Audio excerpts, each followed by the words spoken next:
What is going on YouTube? Alright, today's video is going to be on live public signings and my memories of pretty much all the public signings that I've been to. I love going to public signings, getting to meet the athlete face to face, getting to shake their hand, get a picture with them. If you're lucky enough, you can strike up a little conversation. And it's kind of ironic because the autograph that I get is usually my least favorite part, actually. I almost don't even care about the autograph. I care more about getting to meet some of the greatest stars this game has ever seen. So, what I'm going to do today is just show the photos I have and just talk about each one of them and talk about the great memories that went along with them. So, let's get started. So, this was the first public signing I had gone to, and this is the great Don Larsen, the only man to ever pitch a perfect game in the World Series. Did that in 1956 with the Yankees.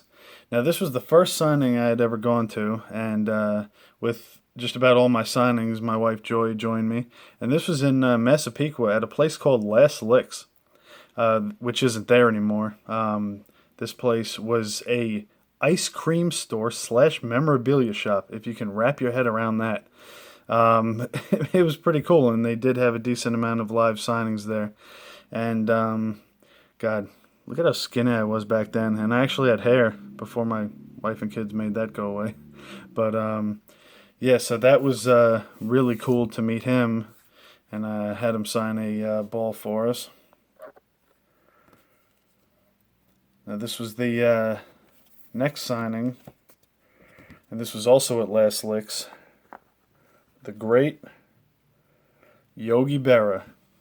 Man, I was so excited to meet Yogi. I mean, being a Yankee fan, he was, a living legend. After Mantle had passed away and DiMaggio had passed away, he was really the last living legend, and it was great to meet him. Obviously, he passed away some time back, and that makes it even more sad. I mean, you're always sad when a great legend passes away, but it's even sadder when it was somebody you had actually met. But he was very nice, and actually I have two photos. Here's the one with myself, and here's the photo with him and Joy. But yeah, he was very nice, and I actually had him sign the same ball that Don Larsen signed. So it was cool to have them sign the same ball, because obviously he was the catcher when Don Larsen pitched that perfect game. The next signing, and this is where all of them became after this, was Roosevelt Field Mall in Garden City, where they have the Steiner store. And this one is great Yankee pitcher Whitey Ford. Actually, a cool story about this, you could see my son. God, he was so young then too. Now my son Joe has autism, and we waited in line for, I'd say, almost an hour, and he actually did really good for a while. But as time went by, we started getting closer. He started getting more antsy, started getting a little frustrated. He wasn't doing too bad, but I can completely understand why he was getting a little upset standing in line all that time. So when we got up to Whitey, he actually looks at him and he says, "What's all the fuss about, buddy?" And actually pinches his cheek. And I said to myself, Whitey Ford just pinched my son's cheek. And he actually said, "Scream louder, mommy likes it." But that was really cool. He was a really nice guy. And you can see the photo in front of him. I had him sign a photograph. But he was a really nice guy, and another living Yankee legend, to say the least. He was part of some of those great teams in the 50s and 60s. So that was a real cool one to get. Now, the next one is Don Mattingly. Now, if you were a Yankee fan growing up in the 80s, you didn't have it easy, because the Yankees were bad in the 80s. And you had Dave Winfields and you had your Ricky Hendersons and stuff, but Don Mattingly was your rock. I always use the term that if you grew up in the 80s, he was your Mickey Mantle. Because Don Mattingly was just that guy you loved. He was just meant for pinstripes. And yeah, it was just awesome to meet him. Like I said, very nice guy. And what I had him sign was I have this Pog set. It was a display with Pogs in it. I don't know how many of you guys remember Pogs, but they were big in the mid 90s. And I got them at a game in 1995. And it was one of those door prizes. You know, first 18,000 fans through the door or something get this sheet of Pogs. And my dad told me, don't pop those out of the sheet. Just leave them in there. Might be worth something someday. So I left them in the sheet, never took them out. And when I went to meet Don Mattingly, it popped in my head, you know what? That'd be a cool thing for him to sign. Because he was one of the guys on the Pogs. So when I showed it to him, he was looking, he's like, oh, wow, I've never seen this. Where'd you get this? So I told him the story. I said, you actually hit a home run that day. It was pretty cool. It was actually his last season with the Yankees, 1995. So he thought that was a pretty cool item to bring in. So I got two photos. There's the one with me, and here's the photo with Joey. And yeah, like I said, he was a really, really nice guy, and I was definitely happy to meet him, to say the least. Okay, the next signing was Tiger Great, Al Kaline. Great Hall of Famer for the Tigers from the 50s into the 70s. And signings like this were cool in the way that because he didn't play for New York, and this was on a weekday. And weekday signings, you usually didn't have that many lines. It wasn't like going on a Saturday afternoon where, it's packed. So I think there was like one person ahead of us. Unfortunately, I didn't get to really strike up any conversation with him, even though I kind of tried. But you could see in his hands he's actually holding a Tiger cap that I actually had him sign, which was pretty cool. But yeah, I always, with these legends, especially the really old timers, the guys who played in the 50s, you really want to meet these guys because they're getting older. You don't meet them, you might lose your chance. So it was definitely cool to meet Al Kaline. And this is my wife's favorite story. Mr. Cub, Ernie Banks. Unfortunately, he has passed on also, and makes me very sad that he wasn't around to see the Cubs finally win. But this was actually funny. This was on a weeknight. There was nobody online. I mean, we literally got the tickets and walked right up to him. Now, the first thing he says, he looks at me, looks at my wife, and he says, "Oh, this must be your sister." And I said, "No, that's my beautiful wife, Joy." And he's like, "Oh, you doing all right, son?"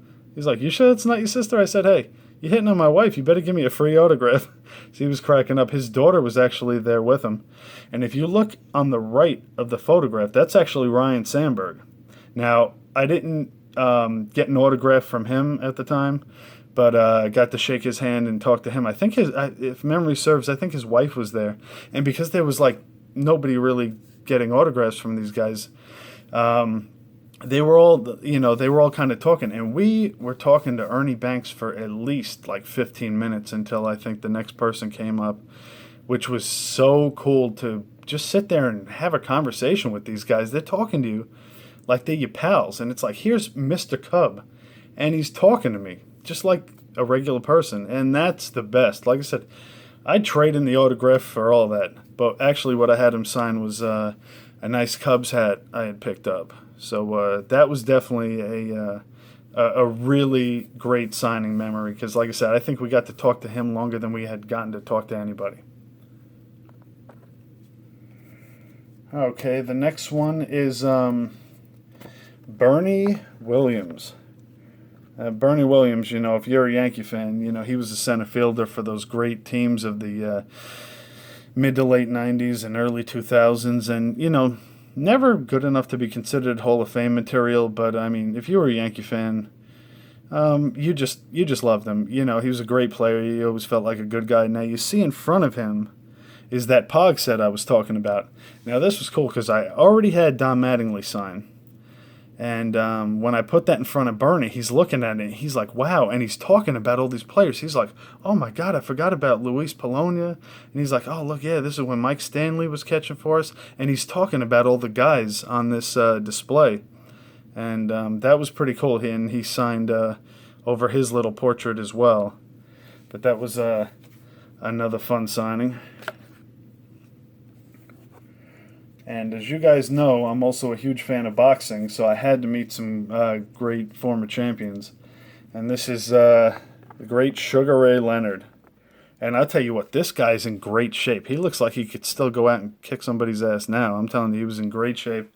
And a really nice guy, too. And it's so funny about this picture is that he signs with this boxing glove. And then when we're posing for the picture, I just put up my fist, figuring that'd be pretty cool. So he does the same. Joy looks over at us and she's like, hey, I want to do it. And she puts it up too. The guy snaps the picture. Sugar Ray Leonard turns and he says, oh, look, she's putting up the little fist.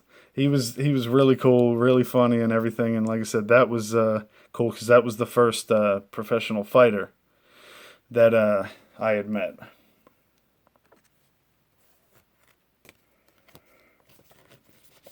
And one of his biggest opponents right here was Tommy the Hitman Hearns.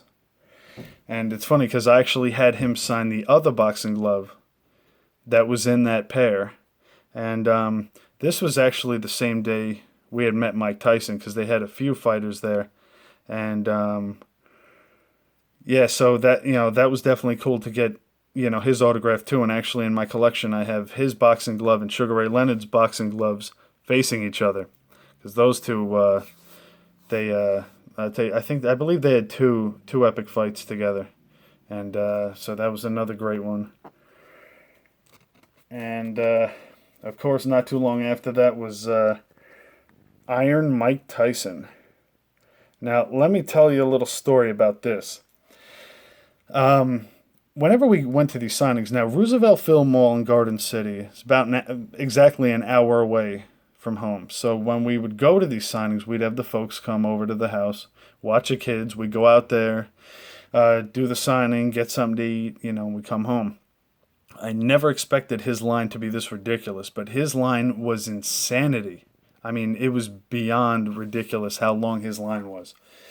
So he comes out and the line is just moving really slow, or at least it just felt like it was moving slow, and time is going on, and it was just, I'm getting tired, I'm getting hungry, she's feeling the same way, and we had finally got to the point after like 3 hours that we only had a couple people ahead of us in line, and all of a sudden, Tyson gets up with some other people, and he walks away, and they say to everybody in line that Mike Tyson's going to get something to eat, and he'll be back in a little while. Well, I just started losing it in my head. I'm like, oh God, because we had to be back home by a certain time, because my folks had things to do. And I'm hungry, I'm tired, I'm standing in this line, and I'm not one of those people who really likes being in a crowded environment. And I was just like, how long is this going to take? How long is he going to be out? So I stepped out of line and I walked over to a few of the security people from Steiner, and I said, look, I want to go back. I want to get my money back for this. And they looked at me like I had 8 heads or something. And they're like, oh, what's wrong? I said, honestly, I can't wait any longer. I said, my folks are watching the kids. I said, I got an hour drive home. I've been standing in this line for 3 hours and I don't know when he's going to be back. So I just want my money back. So they said, okay, what if when he comes back, you'll be the first one to get an autograph? I said, well, okay, well, that's not bad, but the way they had this set up, too, was you got your autograph, and then you had to stand in a completely separate line to get a professional photo with him. And I said, well, yeah, that's all right, but I don't want to wait another couple hours waiting in this line for a photo. So they said, what if we could get you an autograph and a photo, at the same time, and, get you guys out of here? So I'm like, all right, when is he coming back realistically? They're like, he'll probably be back in about 10 minutes. I said, all right. So I waved over to Joy, and they brought us right over to the section where they take the photos.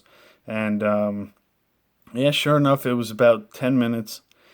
He came around. They brought him right over to where we were. And I tell you what, it was funny because other people in line were getting pissed. Like, why the hell are they getting special treatment? But I had brought my copy of my NES game, Mike Tyson's Punch-Out. So he signed that. Then he took a couple photos with us and went on to the next folks. But it was I was happy, at least if nothing else, that we waited all that time and at least I got my item signed. I got to meet him, and that is a really cool picture. So honestly, the whole thing, as stressful as it became, it lends for a very good story. Okay, and the next signing was in my opinion, probably the greatest third baseman of all time, and that's Brooks Robinson. You know, I mean, Brooks Robinson, you look back at some of the old footage, man, he was amazing at third base. Like, nothing could get by him. And the cool thing with this was I had actually found a Brooks Robinson model glove, and I picked it up pretty cheap. So when I brought that for him to sign, he thought it was great. He's like, oh, wow, you found a Brooks Robinson model glove? Oh, that's cool. And he signed it, and he inscribed it Hall of Fame 1983, which I thought was cool because I don't know how many people know how these signings work, but you actually have to pay extra for inscriptions, which I usually don't pay extra for inscriptions because I don't really care. My main thing is I want to meet the person. So the fact that he was just so happy with this glove that he inscribed it anyway was really cool. And that's another thing I want to mention when I bring these items in is, like I said, Brooks Robinson model glove, bringing that Pog set in for guys to sign, bringing the Mike Tyson's Punch-Out Nintendo game. I always try to get stuff signed. I always try to think outside the box, because everybody's coming up with a ball or a picture or a bat or whatever.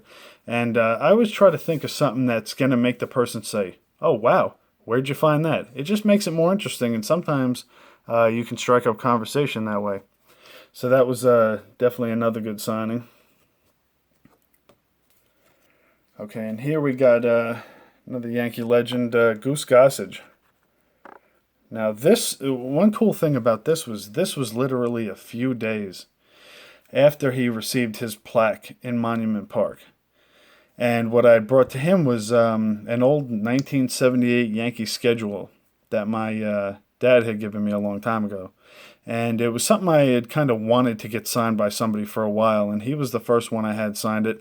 And he was another guy who actually added an inscription without me paying for it. He added Hall of Fame 2008.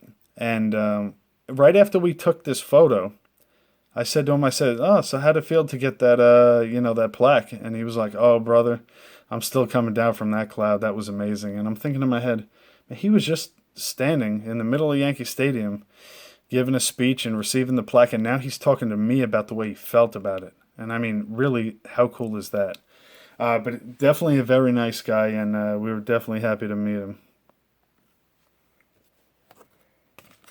And another Yankee great pitcher, Louisiana Lightning, Ron Guidry. This wasn't that long after we had met Goose Gossage, and I had Ron Guidry sign the same 1978 schedule, because, I mean, you think 1978 Yankees, it's like this guy, had that beautiful 18 strikeout game, and he won the Cy Young that year. It was really the greatest season. And it's funny, when I gave the schedule to him, he saw it, and he says, oh, so you had Goose sign this, huh? I said, yep.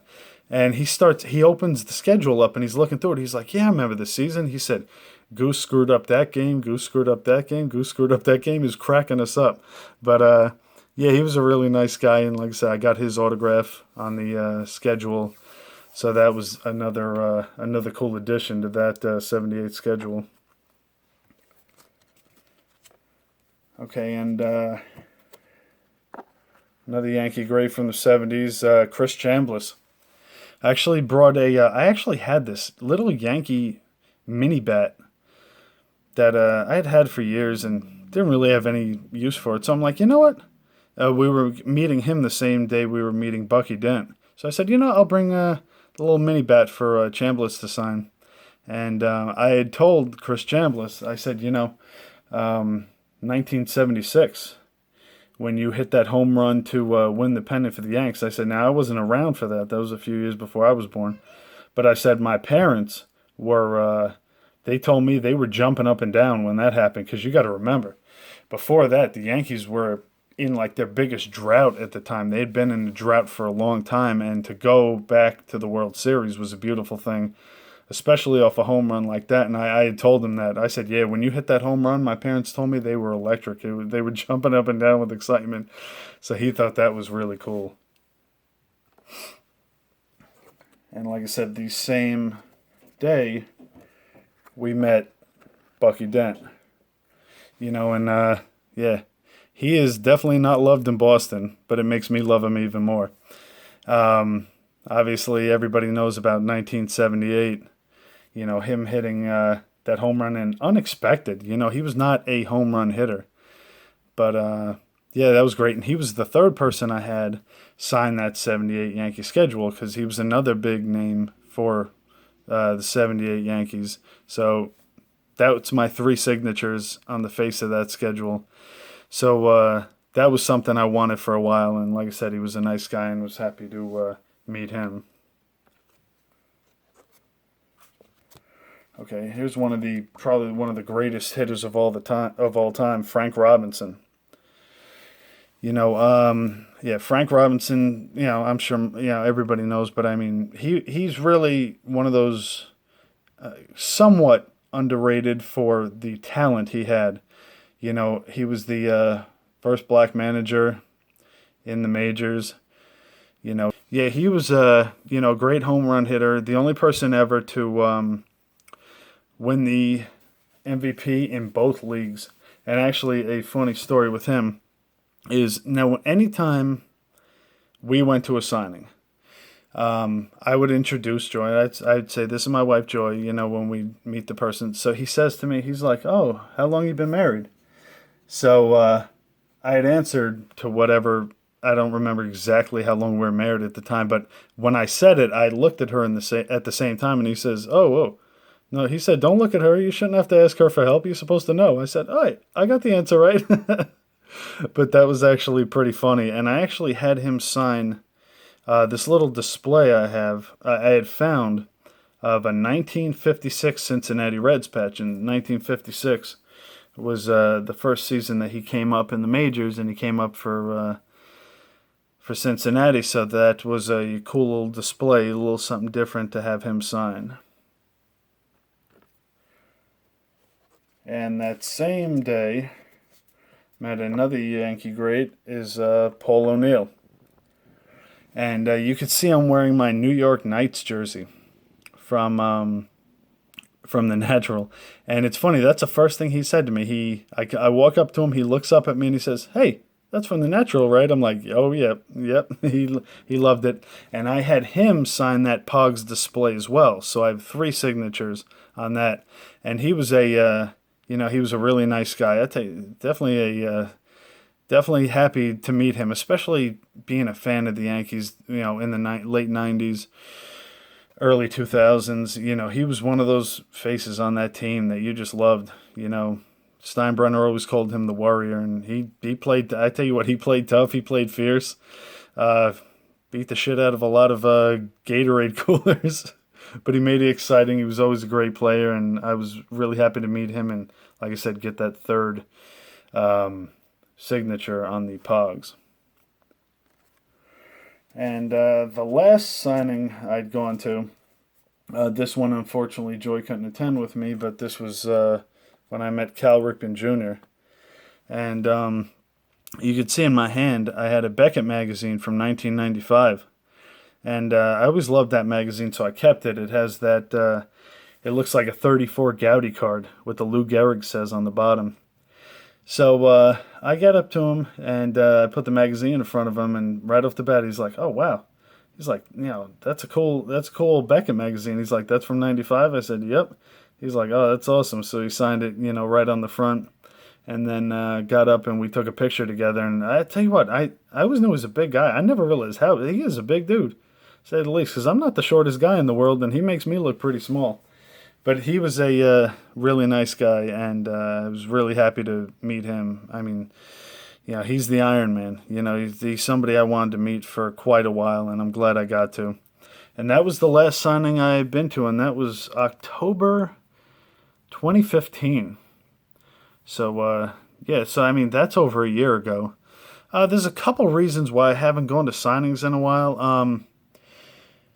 The main reason is that most of the guys I've wanted to meet that are still alive, that do signings, I've already met, and it's not the kind of thing I wanted to just to do it. It's like, oh, let me just go to a signing just to go to it. No, I wanted to meet guys that I want to go to my grave saying I shook that guy's hand. That's pretty much the main thing with it is I wanted to meet some of these guys because these are legends that I either saw play, growing up, or I've always known about and heard about, the legends before my time.